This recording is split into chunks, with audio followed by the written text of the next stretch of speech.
Hello chess family, it's me National Master Jesse James, and today we're going to be learning the setup for the King's Indian defense. This is for the white side and the black side, their standard plans, and then, well, I'm going to go ahead and finish up with a very nice attacking game with Bobby Fischer with the black pieces. Here we go. We started with d4, knight f6, the master move over here. It doesn't let you know what opening you're playing just yet.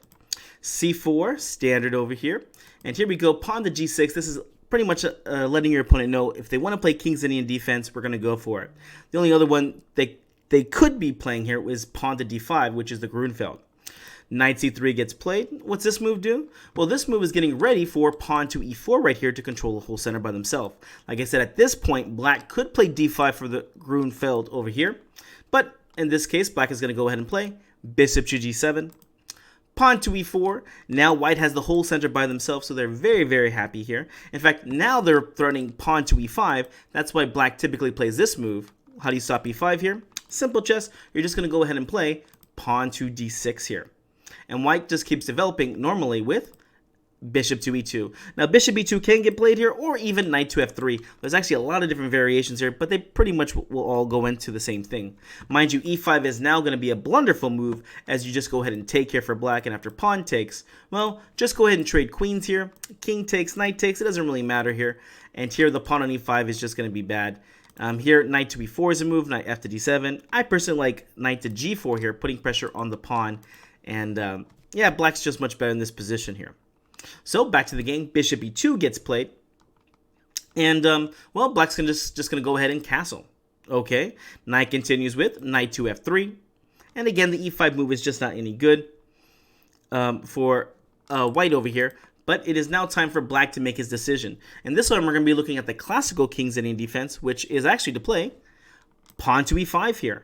And here I do want to point out, if you want to, there's also ideas about playing pawn to c5. As I like to tell my students, whenever you're getting ready to play the King's Indian defense, you just play d6, and you can either make a choice, e5 to go kingside attack, or go c5 to go queenside attack. It really is your choice at this moment. But most people here who like to play King's Indian defense like to attack, just like Fischer over here, and so he likes to go e5 here and go for the kingside attack. And here white usually goes ahead and castles. Alright, I know there's plenty of people asking, can't we take the pawn on e5? You can take the pawn on e5, but this is typically just good for black. And there's only a few lines that you need to learn to get the equality in the position, at least for black. But again, I think this is just much better for black. Pawn takes on e5, and then if pawn takes on e5, here what do we do? Well, here you can just go ahead and assume they're going to trade queens. Rook takes on d8, and then here they cannot take the pawn on e5 here. Some people will play the bishop g5 variation. This is known as the exchange variation in the King's Indian defense. Black is definitely equal in these positions, but I do want to show you one more move. You cannot take the pawn on e5. It is taboo. Black to move. What do you play here to get a better position? Alright, here you're simply going to play knight takes on e4, and now you've opened up over here, and after knight takes, bishop takes, here black is in a much better position. His pieces are all ready to be developed and attack on the queen side. White has a few holes here, and really, well, they can't really claim an advantage, as what's their plan in this position. So here, most people are not going to be playing d takes on e5 anytime soon here. So after this, they typically go ahead and castle. And now black, again playing classical, will go ahead and play knight to c6 here, putting pressure on d4, thinking about taking now. And, well, I know some people here think about playing e takes on d4. It is another way to play. I won't really recommend this one. It kind of turns into like a Marazzi bind, and white really has a good bind in these ones. That's why most players here are going to play knight to c6 here, putting pressure on d4. And here people usually play the Petrosian variation, which is to go ahead and play pawn to d5 to attack the knight. Now the knight jumps to e7, and now this is actually where the game gets started. Up until that point, it's pretty much memory, although I don't like to preach that as much. Think of it logically about each move and why you play each why you play each move to that square, right? We're either making a threat or we're defending against something else. With that being said, the game is getting started now. What's the theme? So what's the ideas in this position of the classical King's Indian defense? Well, black is going to go for kingside attack. So look where there is a pawn lever or a pawn exchange. In this case, well, go ahead and take a look. Where is black's pawn exchange? And also look for where's white's pawn exchange. In this game, white goes queenside. Remember, follow the pawn chain. White's pawn chain is pointing this way, and black is pointing this way. This is where the imbalance starts, and well, this is why the game is so crazy. So where's black's pawn exchange at? Here, black is going to prepare to play pawn f5. Where's white's pawn exchange at? It's at c5.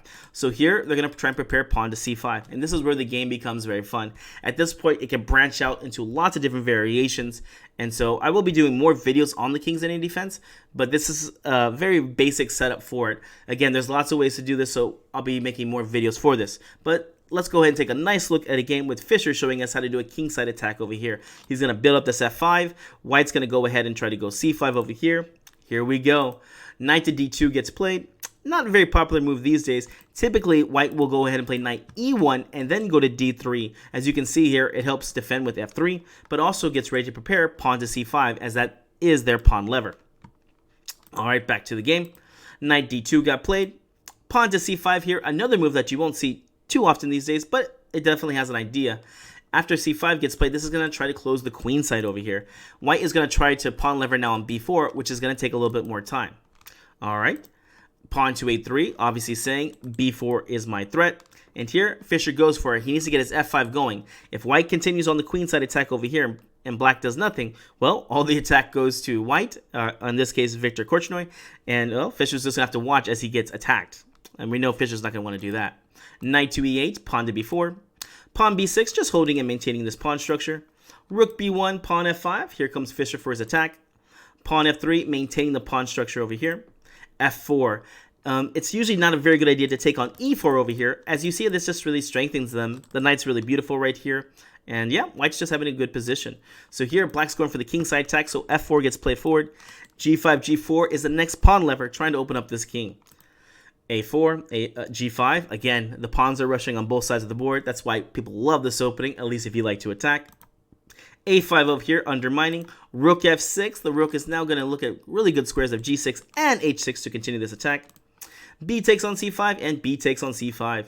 Here, this is really interesting. You have to find the opening square for you actually to penetrate over on the queen side. And to be honest, I don't really see it right now. This is probably why Korchnoi lost the game. Here we go. Knight to b3 got played. Rook to g6. Obviously, g4 is the idea here. Bishop d2, knight to f6. Another attacker on g4. King h1, and here we go, g4. Fischer gets the first attacking move in, and he's going to open up this game. Here we're going to see a very nice attacking game now. Pawn takes on g4, knight takes on g4. Notice that when the pawn does take on g4, now the e4 pawn becomes weak, and now it's very apparent that Fischer made it first to the attack. Rook f3, a defensive move. Rook h6, putting pressure on h2. h3, knight to g6, king over g1. Of course, the pawn could not have taken, as they were in a pin. And here we go, knight retreats back to f6. Here you can see that the dark squares are now weak after this h3 move was played. Bishop b1, trying to cover them. And here, knight to h8, a very crazy looking move. This was given a double exclam the first time it was played. But what's the idea? Here, hopefully you can see it, knight f7, knight to g5. And there's definitely ideas about sacrificing on h3, especially with the bishop over here too. All right, rook d3 got played, knight f7, bishop f3, knight to g5. This knight that was not helping out is now one of the best pieces. Queen to e2, rook to g6, now setting up a nice little pin idea. Here, king f1, trying to jump out of it. Knight takes on h3 anyways. Here you see after pawn takes, bishop takes check. Oof, things have definitely gone wrong over here. And the game actually ends very shortly now. Here, king to f2, knight g4 check, a clearance check over here. The idea is not about the knight as much as bringing in the queen. And here, bishop takes on g4. You could throw the queen check in here if you want, but bishop takes here is sufficient.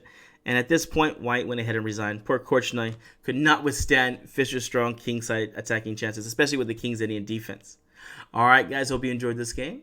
We'll see you in the next one.